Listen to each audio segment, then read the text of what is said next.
You're listening to theoutdoorstation.co.uk. Over the last 40 years or so, Britain has put together an amazing collection of national trails. There are routes that carry the walker across some of the highest, wildest, most desolate land in the country, and there are others that focus on the gentle pleasures of our famous pastoral landscapes. There are trails that hug our amazing coastal paths, and others that cut their way through some of the most historic landscapes to be found anywhere in the world. For my money, one of the best books of 2007 was the Cicerone Guide to the National Trails, which allows the walker to compare and contrast the merits of each of these very different long-distance footpaths. Perhaps you're thinking of tackling a national trail for the first time, or maybe you're wrestling with which of the trails to tackle next. Well, either way, this is the book for you. The Cicerone Guide was put together by Paddy Dillon, and recently Paddy and I sat down to discuss this wonderful, rich and diverse collection of national trails. Paddy, you've walked all of the national trails, haven't you, more than once? That's right, I've walked them twice and produced a guidebook both times, but obviously with the years in between doing it the first time and my most recent walk around them, things have changed. There are more trails than there were, so my job was literally to get out, walk them all again and walk all the ones that needed walking to bring the whole thing up to date. Now they represent quite an important national asset now, really, the national trails, don't they? And I mean, many people start their long distance walking by using them, but is there something special that binds them all together? I mean, what is it about the national trails that is just so important? I think it's the fact that each national trail in turn has been almost designed, if you like, with an end in mind, you know, to make the most of a particular part of Britain. So if you're looking at, say, the South West Coast Path, obviously that's a coastal trail to the max. There's no trail like it. So, you know, it has a wonderful identity all of its own. Just looking at something like the most recently opened trail, the Cotswold Way, the idea right from the start was to make the most of the Cotswold edge, and each trail in turn, whether it's the Thames Path, to actually be as faithful to the course of the River Thames as you could be. So each one of those trails has a very, very strong identity, a very, very strong sort of landscape identity, and I think that's what makes them special. When you go out there, you know that you're following something special, whether it's Hadrian's Wall, Offa's Dyke, you know, places which are actually identifiable in the landscape, and you go out there, you explore them through the medium of that trail.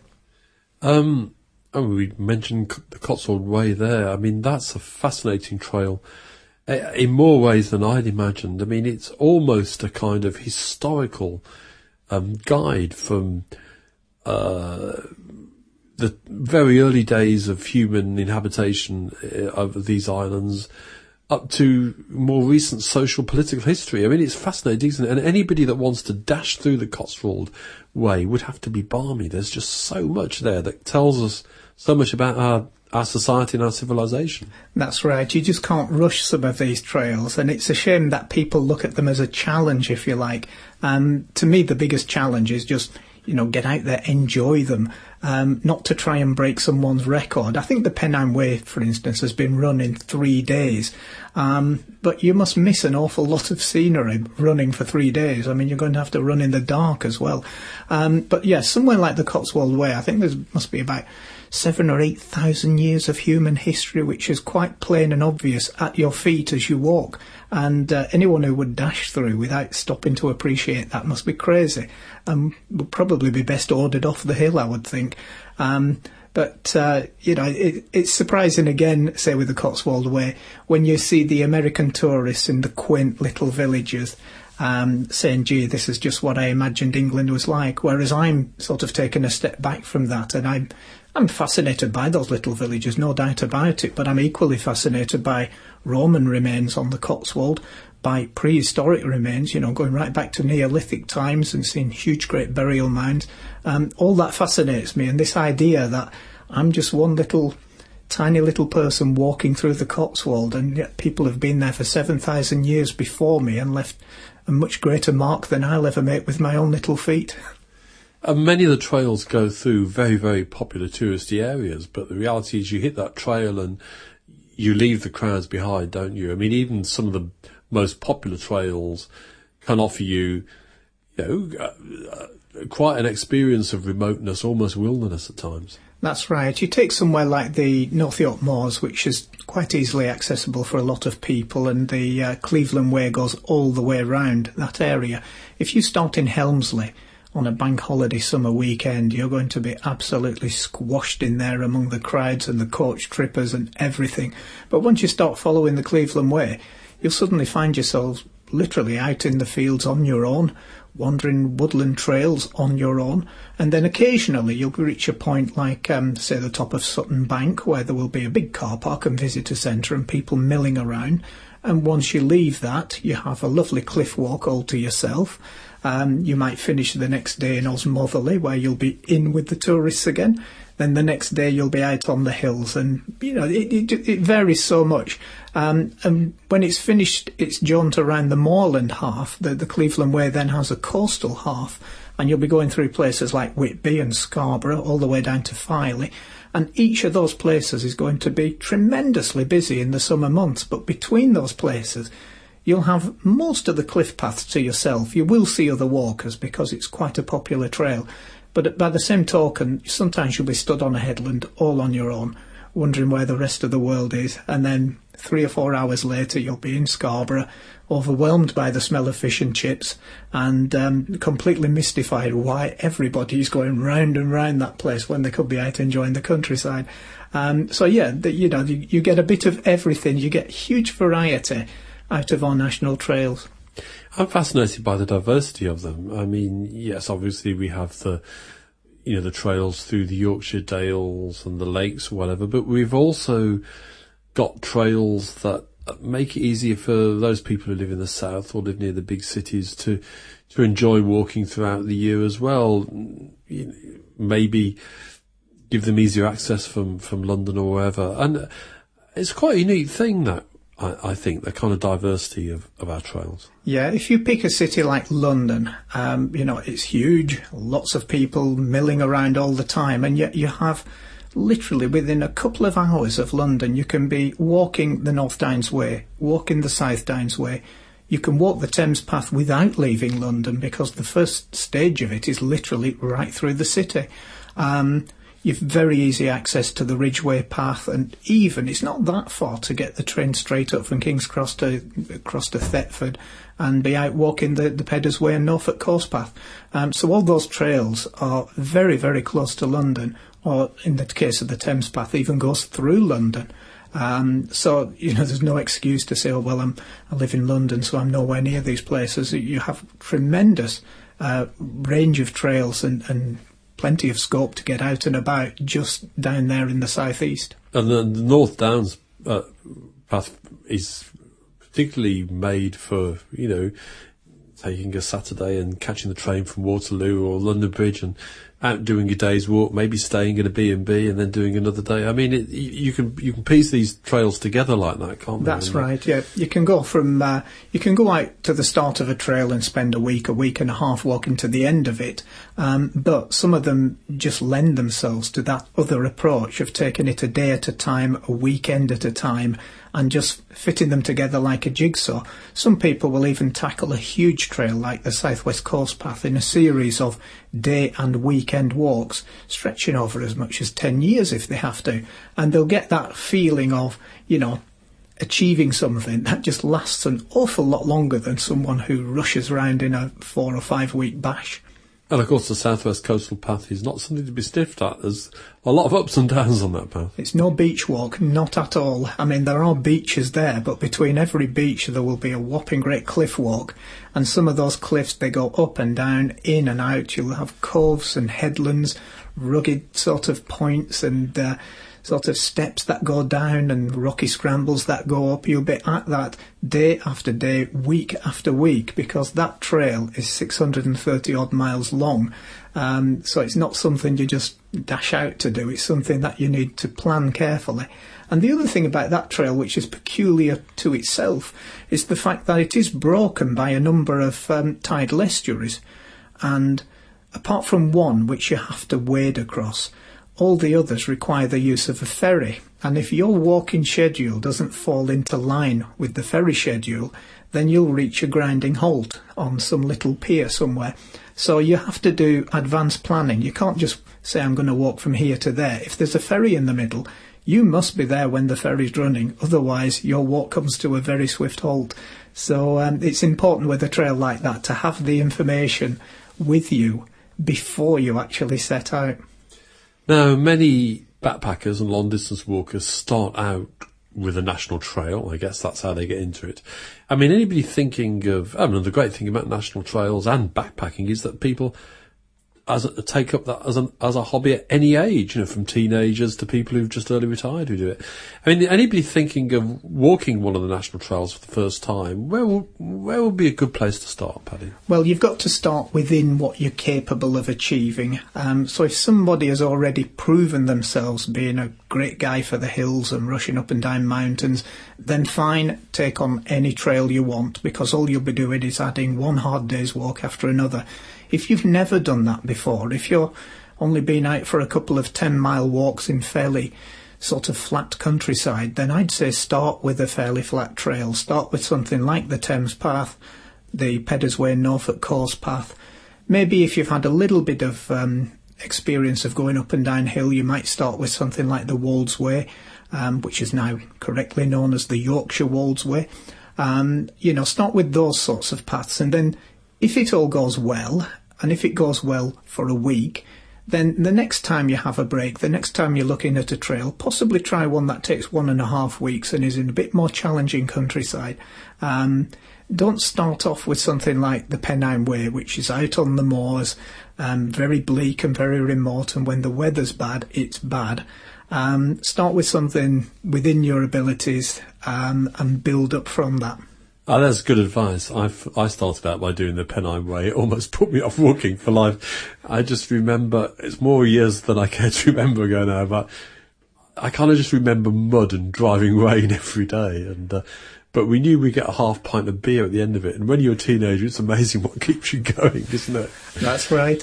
A lot of people have had that experience with that particular trail, and it's a pity because I'm sure some people have been put off for life by having that sort of experience, and it would have been great if those people could have started with something a bit earlier. But in the old days, Pennine Way was opened in 1965.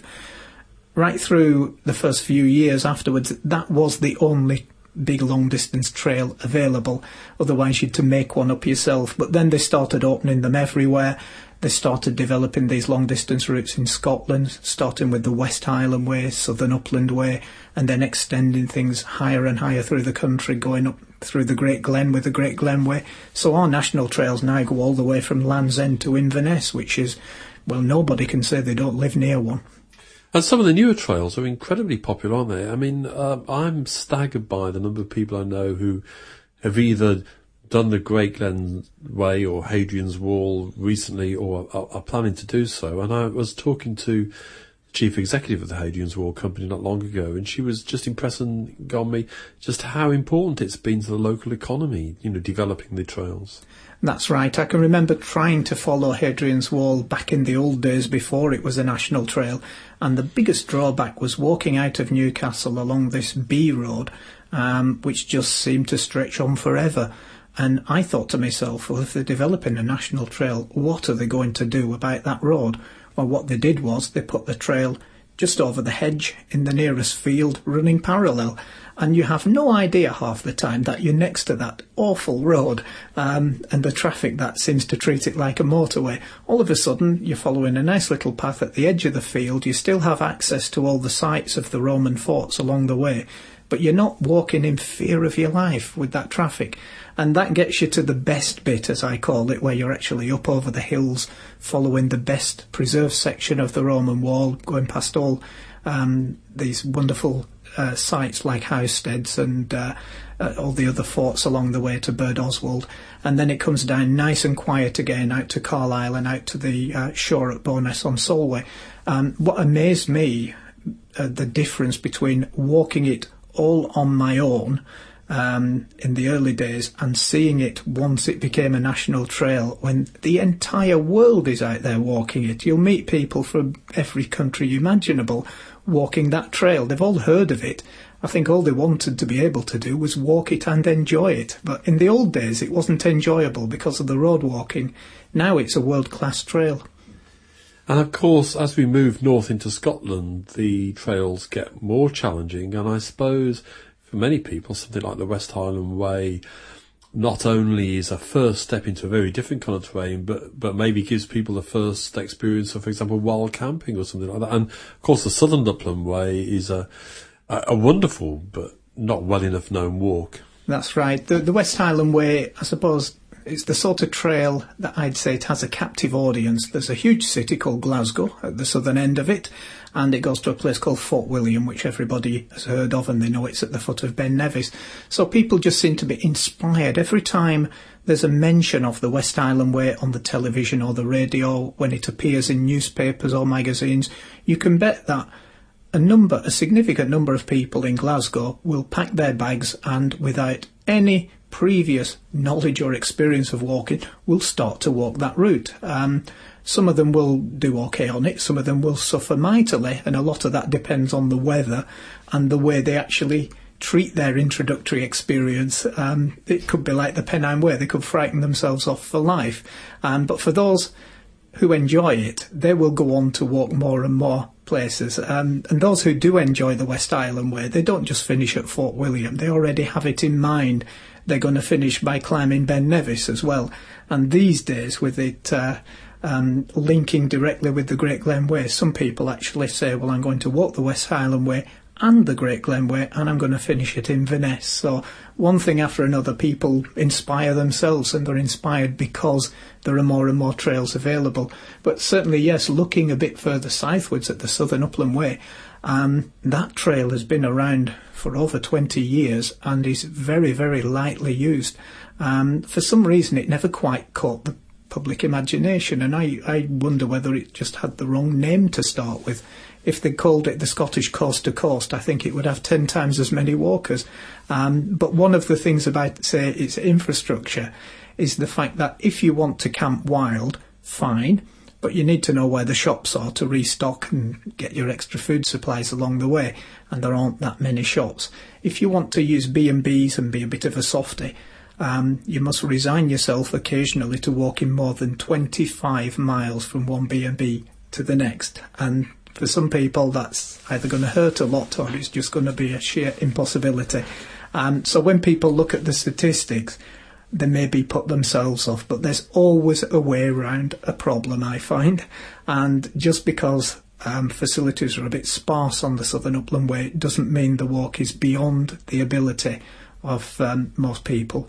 It's just that they've got to think about it a different way and think of ways around problems, because there always is a way around a problem. If you are faced with a 25-mile walk from one B&B to the other, the sensible thing is to phone a B&B at the end of that and ask them if they'll come out and pick you up at, say, the 15-mile mark. And then they've got you for 2 nights. So it's, obviously it's of interest to them to facilitate you. Once people think like that, all of a sudden the stages fall into line and they see it as achievable. That's the beauty of the National Trail Network, isn't it? It's so diverse, from the North Downs Way that you can easily hop out of a London station to the Southern Upland Way that you've got to think about it. It's wonderful diversity. Now, the guidebook itself, the National Trails Guide, how is it designed to be used, Paddy? It's designed purely and simply to inspire and to inform people. So if you're thinking about walking a national trail, you could do a lot worse than start with my book. But if you're thinking about maybe walking one national trail or maybe walking one or two other national trails, what my book does is it gives you the opportunity to sit there and compare and contrast them with great ease. So you don't need to buy 3 or 4 guidebooks and flick all the way through them to find out whether this is the trail for you or whether the other trail will be better. With my book, each trail is introduced, dealt with, given a day-by-day, blow-by-blow account, and then you're given all the essential information, how long it is, how long you're expected to walk on it, what maps and what guidebooks you will need. And if you decide, having read the book, that this is the trail for me and maybe I'll do the other one next, then you have all the information you need to go out and get the maps and guidebooks that will actually take you along those trails. But basically you flick through it. It's a large format book, so you get big pictures, lovely colourful pictures to look at.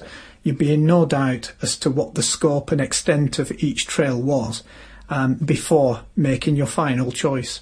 And we're recording this conversation in January, and it's the ideal book for this time of the year, isn't it? You can just sit in front of that nice, cosy sitting room and browse through all the options that you might be able to indulge yourself in later in the year. That's right. I always thought it would be a great thing for people to get this as a Christmas present, sit there in January flicking through it and plan their first trail around Easter time, their next one maybe in May, the one after the big one in the summer, and then maybe another one in the autumn, and then sit down the next winter and plan the next year's lot of trails, you know. And if somebody can get 5 years of great fun and enjoyment out of the National Trails Network just from my book, then I'll be quite happy. And of course Cicerone has got a guide, an individual guide to each of those trails. That's right. So if they decide I'm going to walk the Pennine Way, the Pembrokeshire Coast Path, Offers Dyke, Glyndores Way, even the quiet trails as well as the popular ones, there's always a Cicerone guide there ready to help them. Now the Pennine Way was, I think was opened in 1965, somewhere in the middle 60s, and of course it was very symbolic at the time because it was the opening up of the kind of new modern Britain, really. It was part of that movement as we moved out of post-war austerity. I mean, in terms of the future of the network, can we expect it to continue to grow? I think the only one that's actually still being developed at the moment is the Pennine Bridle Way. And as I understand it, there are no plans for any further trails to be developed after that. So people may have an idea, say, that the coast to coast through northern England should be designated as a national trail. There are a lot of people have said they would like to see that happen. But I think the National Trails Authority says, you know, that it's not a priority for them. The big priority at the moment is to finish the Pennine Bridle Way, which will be a 350-mile route through the Pennines, which will be for walkers, cyclists and horse riders, so a multi-use trail. And then after that, I would see probably that you're going to get a few years in which they're going to consolidate the trail network rather than expand it. I think they're going to look at issues of maintenance, promotion and that sort of thing before they start planning anything else. So I wouldn't expect there to be a 20th trail anytime soon. Maybe in the next 10 years or so, but not in the next 5 years. And I guess it's quite an art, that, in the sense that you want to improve the facilities, improve access, improve signage, but yet you still don't want to ruin the experience of essentially being out there in the wild and wonderful countryside. That's right. I can remember the early days of the Pennine Way when there was barely a path trodden on the ground in some places, and then to my horror I would watch a very, very plain and obvious path being trodden, and before you knew it, it was a trench full of filth that was trodden, and people were getting quite fed up of it. There's no point having a trail if you don't look after it. And because the Pennine Way was the first, and because it went through such fragile landscape, it was broken down and ruined, if you like, very, very easily and within a few years. And a lot of money had to be spent putting that right. And now it has been put right. I'd say the Pennine Way is a world-class trail again, but a lot of people just remember it as being quite sort of incredibly boggy and muddy. It's not like that now. It's actually a very clean trail to follow. You're not wallowing in peat bogs anymore. Everything is, very nicely laid out, and you're steered clear of any problem areas. But I did notice the first time I walked all the national trails that in some places the signposting maybe wasn't that good. In some places maybe the stiles were breaking down, places where you might easily go astray. A lot of that's been taken care of, and that's what I would expect to see more of in the future, is that they're going to look at these tiny little problem areas and say, we really need to do something about gates that open easily, or stiles that are easy to cross without being obtrusive, signposting that is appropriate to the place, so you get the signpost when you need it, but you don't get overkill, if you like. Nobody wants a route that's signposted to the nth degree, but just to have a signpost in a place where it's needed is very, very helpful. I can remember again when the Ridgeway was being used by far too much four-wheel drive traffic, and there's now a permanent winter ban on traffic, so that route will not be churned up into a quagmire in the winter months the way it used to be done a few years ago. And there's been a lot of work done on the Ridgeway to make it pleasant for all users. Well, that's a pertinent reminder of just how precious and important the national trails are, and even if new ones aren't opening up, there's a lot of work being undertaken to maintain them. I think the most important thing about the National Trails Network is to encourage people to get out and experience them, and your guidebook's a great place to start. Paddy, thanks very much. Thank you. You can find out more about Paddy Dillon's Guide to the National Trails by visiting the Cicerone website at www.cicerone.co.uk, and there you'll also find individual guides to each of the 19 national trails. Each of the titles can be ordered directly from Cicerone or from good bookshops everywhere.